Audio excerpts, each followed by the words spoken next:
on to our examples now. So keep in mind with your examples, these essentially go over the types of questions that you can come across. And I've added in some little notes here so we can actually go through it a little bit easier.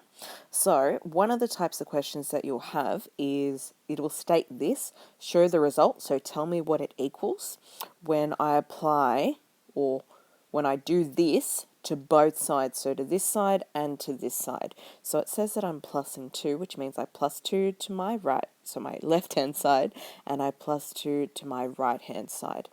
Then you can simplify the expression on each side, so 8 plus 2 does indeed equal 10, and then 3 plus 2 gives me 5, and then I've still got my x there. So this expression, okay, is the result of me doing this, plussing 2 to both sides of this equation. So that's one type of question you might come across.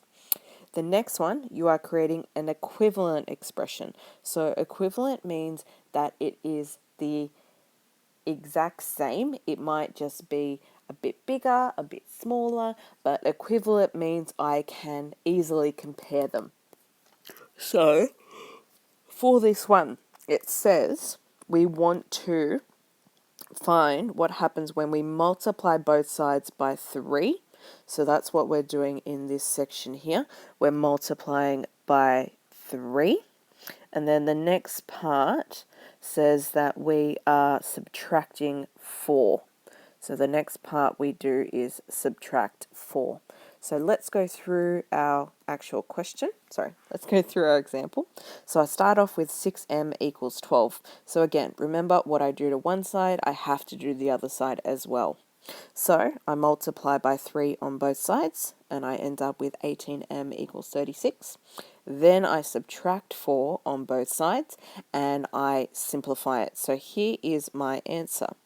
What you will see as well, that this is equivalent to this. Okay, on to the next one.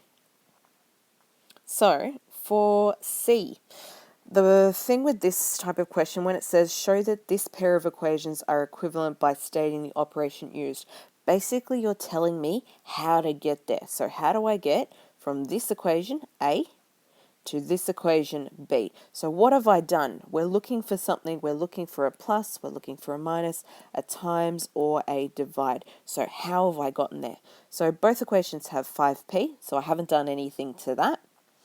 But I notice that there's 1 over here and 21 here, and there's only 20 here. So what's the difference between that 20 and the 21?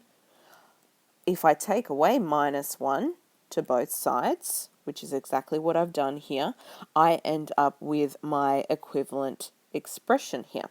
So now that I know what I have to do, you have to tell me the process. So this is actually the process. So both sides have had subtracted 1. So both sides, it has been minus 1 to each side. So again, keep in mind, you're looking for similar instances of these. And last one for our examples. So for the following equation, write an equivalent equation. Okay, so now we're still doing that equivalent equation. It can be bigger, can be smaller, but we can compare them and say, yep, cool, they're pretty much the same thing. And this time we have 2 steps, or 2 operations that we're using, and we simplify it by using 2 operations. So we want to make it smaller. So we look at it and think, okay, how could I make it smaller? If we break it down, the easiest thing to look at is what can I take out first? I have a 2 outside here, so first thing I'm going to do is actually divide by 2. And as long as I do that to both sides, I divide by 2 to start off with. So I can get rid of this 2 that I've multiplied. The next thing that I can see is I now have plus 4. So to undo that, I can actually minus 4. So I want to have just C by itself to be the easiest thing. So if I've minus 4 now, I end up with my simplified equation. And make sure you're doing it on both sides. So I've divided by 2 on both sides, and I've minus 4 on both sides to end up with my answer. Hopping on to your worked examples now.